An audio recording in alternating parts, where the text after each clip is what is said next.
টিজারটা দেখার পরে ভাইজান মাথা পুরোই নষ্ট হয়ে গেছে ভাইজান, মাথা পুরোই শেষ। রায়হান রাফি ভাই আপনি কি দেখালেন ভাই?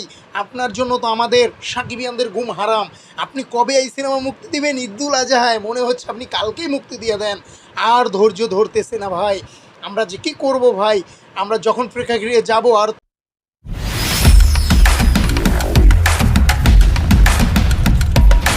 হ্যালো বন্ধুরা, আসসালামু আলাইকুম। কেমন আছেন আপনারা? আশা করছি ভালো আছেন। আমি অনেক ভালো আছি। বন্ধুরা আপনারা তো ইতিমধ্যে দেখে ফেলেছেন যে রায়হান রাফি কিন্তু তুফান ছেড়ে দিয়েছে। বন্ধুরা ইতিমধ্যে কিন্তু তুফান শুরু হয়ে গিয়েছে। কে কিভাবে আছেন জানি না, আমি কিন্তু খুবই এক্সাইটেড। এই তুফানটা দেখে কিন্তু আমি একদমই সহ্য করতে পারছি না। রায়হান রাফি কি তৈরি করছেন ভাই, রায়হান রাফি জাস্ট কাঁপিয়ে দিচ্ছেন। বন্ধুরা তোমাদেরকে কি বলবো, রায়হান রাফি যে একটি ছোট ট্রিজার ছেড়েছেন, সেই ট্রিজারটি দেখে রীতিমতো আমি তো ভরকে গেলাম। আমাদের মেগাস্টার, আমাদের সুপারস্টার শাকিব খান, তিনি নাকি অভিনয় পারেন না, তিনি নাকি কিছুই বোঝেন না। তিনি এবার প্রমাণ করলেন এবং তাকে প্রমাণ করিয়ে দেখালেন রায়হান রাফি, এবং শাকিব খান আবারও প্রুফ দিলেন তিনি যে মেগাস্টার, তিনি যে সুপারস্টার, তিনি যে বাংলা এবং তথা সারা বিশ্বের কিং। এটা কিন্তু শাকিব খান আবারও প্রমাণ করলেন। হ্যাঁ বন্ধুরা, আমি আসলে ব্যক্তিগতভাবে কিন্তু বন্ধুরা অনেক খুশি, অনেক হ্যাপি। এবং রায়হান রাফি ভাইকে স্যালুট, যে রায়হান রাফি ভাই এত সুন্দর করে তুফান তৈরি করছেন আমাদের জন্য, আমাদের সাকিবিয়ানদের জন্য।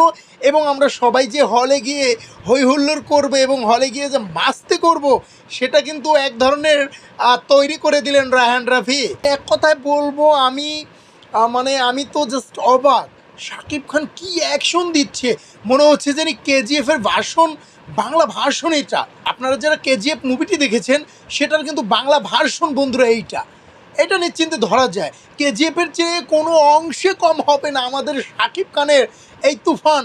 শাকিব খান যে কী ধরনের তুফান আমাদেরকে দিবেন, আমরা তো জাস্ট ও মাই গড, আমি সহ্য করতে পারছি না। এই তুফান মুভিটা কবে আমি প্রেক্ষাগৃহে দেখবো? আমার মনে হয় বন্ধুরা তোমরাও অনেক এক্সাইটেড এই মুভিটা তোমরাও প্রেক্ষাগৃহে দেখবে বা প্রেক্ষাগৃহে দেখার জন্য তোমরাও খুবই এক্সাইটেড হয়ে আছো। বন্ধুরা আমিও এক্সাইটেড হয়ে আছি। তবে আরেকটি কথা বলতে চাই, রায়হান রাফিকে নিয়ে আমরা যারা সমালোচনা করেছিলাম, আমরা যারা তাকে ছুঁড়ে ফেলে দিয়েছিলাম, সেই রায়হান রাফি কিন্তু সাকিবিয়ানদের প্রশংসা কীভাবে নিতে হয়, সাকিবিয়ানদের মনের ভিতরে কিভাবে ঢুকতে হয়, এই রায়হান রাফি কিন্তু সেটা জানে। হ্যাঁ, রায়হান রাফির ট্যালেন্ট আছে। হ্যাঁ, তাকে এ কারণেই কিন্তু মাস্টার মেকার বলা হয়। আমি রায়হান রাফিকে আসলে মাস্টার মেকার হিসাবে স্বীকার করে নিচ্ছি। এরপরে উনি কী করবেন না করবেন আমি জানি না বন্ধুরা, কিন্তু আমি এক কথায় আমি স্বীকার করে নিচ্ছি, রায়হান রাফি হি ইজ বাংলাদেশের এই মুহূর্তে master maker. Raihan Rafi master maker, এটা আমি মনে প্রাণে স্বীকার করছি। বন্ধুরা তোমরাও স্বীকার করতে বাধ্য হবে, কারণ যে ধরনের একটি তুফান উনি ছেড়েছেন না, এই তুফান দেখার পরে সবাই কিন্তু টাসকে লেগে যাবেন এবং ভাববেন শাকিব খান কি পারে। আর এই মুভিতে কিন্তু চঞ্চল চৌধুরী আছে, আপনারা দেখেছেন চঞ্চল চৌধুরী একটি ক্যামিও। তো সে জায়গা থেকে আমি বলবো চঞ্চল চৌধুরীকে বিট দিয়ে শাকিব খান, তিনি যে মেগাস্টার, তার সাথে চঞ্চল চৌধুরী যতটুকু অভিনয় করবে আরও মারদাঙ্গা লাগবে, আরও ভালো লাগবে। কিন্তু সকলের সেরা আমাদের বস, আমাদের শাকিব খান, আমাদের কিং খান, আমাদের ভাইজান, আমাদের জানের জান, আমাদের প্রাণের প্রাণ মেগাস্টার শাকিব খান। শাকিব খানের মুভি দেখার জন্য আমরা কতটা এক্সাইটেড সেটা ভাষায় প্রকাশ করতে পারবো না বন্ধুরা। আমি এক ধরনের ট্রমার ভিতরে বসবাস করছি, কবে কবে কবে আমি এই তুফান মুভিটা প্রেক্ষাগৃহে দেখবো। আজকে অনেক দিন পরে আমি ভিডিও মেক করছি বন্ধুরা, এত ভালো লাগছে। আমি তুফানের ট্রিজারটা যখনই দেখলাম, যখনই আমার চোখের সামনে এলো, আজকে আমি ভিডিও না বানিয়ে থাকতেই পারবো না।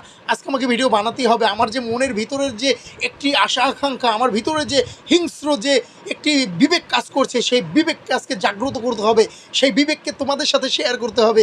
তোমরা যারা বন্ধুরা আছো, তোমাদের বিবেক কী বলছে, তোমরা কতটা এক্সাইটেড, তোমরা কতটা উদগ্রীব হয়ে আছো শাকিব খানের এই তুফান দেখার জন্য, সেটা তোমাদের সাথে অবশ্যই শেয়ার করতে হবে। তো বন্ধুরা সবশেষে একটি কথাই বলবো, তোমরা অবশ্যই তুফানের সাথে থাকবে এবং শাকিব খানের এই মারদাঙ্গা অ্যাকশন দেখবে, এবং ওই ধরনের লোকদেরকে আমরা জবাব দিয়ে দিব। আমাদের মেগাস্টার ভাইজান কিং খান কি পারে?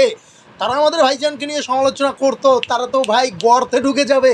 এই তুফানের ট্রিজারটা দেখার পরে বাংলাদেশে যত সমালোচনাকারী আছে, বাংলাদেশে যত সমালোচনা করতো শাকিব খানকে, তারা না ভাই গর্তে ঢুকে যাবে, গর্তে টপ করে গর্তে ঢুকে যাবে। Shakib is the real hero, Bangladesh. Shakib Khan বাংলাদেশের একজন টপ হিরো। শাকিব খান ব্যতীত এই বাংলাদেশে আর কোনো হিরো নাই। যতগুলো আছে সবগুলো জগা খিচুড়ি, ওগুলো সব খিচুড়ির চেয়েও খারাপ। খিচুড়ি তাও একটু লাড়াচাড়া দিয়ে খাওয়া যায়, ওগুলারে বাইক কোনোভাবেই খাওয়া যায় না। বাংলাদেশে একমাত্র শাকিব খান ছাড়া কোনো হিরো নাই, হিরো নাই, হিরো নাই। আপনারা আমার কথা বিশ্বাস করুন আর না করুন, আপনাদেরকে মানতেই হবে বাংলাদেশে একমাত্র শাকিব খান আছে, শেষ পর্যন্ত শাকিব খানই থাকবে, আর কোনো হিরো আসবে না। আর যেগুলো আসবে এগুলো এই আসলো আর এই গেল, এভাবেই হবে। এগুলো ভাই হিরো কোনো দিন হতে পারবে না। তবে হ্যাঁ, শাকিব খানের পরে যদি হিরো ইন্ডাস্ট্রিতে তৈরি হয় তাহলে শাকিবিয়ানদের ভিতর থেকেই হবে। কারণ যারা শাকিব খানকে ভালোবাসে তারাই তো শাকিব খানের সব কিছু ধারণ লালন করে দেখাতে পারবে। অন্যথায় এই সমস্ত যারা হিরোরা আসতেছে, যারা আমাদের কিং খানকে মেগাস্টারকে কোনায় ধরে না, পাত্তা দেয় না, ওই সমস্ত লাফাঙ্গারা কোনো দিনই ভালো স্টার হতে পারবে না ভাই। তো যাই হোক, ওদেরকে নিয়ে কথা বলবো না, আজকে বলবো আমাদের ভাইজানকে নিয়ে। ভাইজান, আপনি যা দেখালেন না ভাইজান, আপনার এই টিজারটা দেখার পরে ভাইজান মাথা পুরোই নষ্ট হয়ে গেছে ভাইজান, মাথা পুরোই শেষ। রায়হান রাফি ভাই, আপনি কি দেখালেন ভাই? আপনার জন্য তো আমাদের সাকিবিয়ানদের ঘুম হারাম। আপনি কবে এই সিনেমা মুক্তি দিবেন? ঈদুল আজহায় মনে হচ্ছে আপনি কালকেই মুক্তি দিয়ে দেন। আর ধৈর্য ধরতেছে না ভাই। আমরা যে কী করবো ভাই, আমরা যখন প্রেক্ষাগৃহে যাবো আর কি এক্সাইটেড আমাদের ভিতরে কাজ করবে সেটা আপনাকে বুঝাতে পারবো না। রায়হান রাফি ভাই, রাফি ভাই আপনাকে অনেক অনেক শুভকামনা। অত্যন্ত মনের গভীর স্থল থেকে আপনাকে ধন্যবাদ জানাতে চাই রায়হান রাফি ভাই। আপনি আমাদের শাকিব খানকে অন্যরকম, অন্যভাবে এবং ভিন্নভাবে প্রেজেন্টেশন করছেন এবং ভিন্নভাবে পর্দায় তুলে ধরছেন, সেজন্য রায়হান রাফি ভাই স্যালুট আপনাকে। রায়হান রাফি ভাই, আপনাকে আমরা অনেক সময় অনেক কথা বলেছি রায়হান রাফি ভাই, সে কথাগুলো আপনি ভুলে যাবেন অচিরেই। আমরা ভুলে গিয়েছি, আমরা আপনাকে আমাদের মনের এই মণিকোঠায় জায়গা দিয়ে দিয়েছি। রায়হান রাফি ভাই, আপনার জন্য অনেক অনেক শুভকামনা। সবশেষ বলতে চাই, আমাদের ভাইজান, আমাদের মেগাস্টার, আমাদের সুপারস্টার শাকিব খান, তার জন্য মুয়া, মুয়া, মুয়া। তো বন্ধুরা, সবাই ভালো থাকো, সুস্থ থাকো। আজ এ পর্যন্তই, দেখা হবে, কথা হবে অন্য কোনো দিন অন্য কোনো বিষয় নিয়ে। সে পর্যন্ত অনেকের সাথেই থাকো এবং তুফান ধামাকার সাথেই থাকো। খোদা হাফেজ।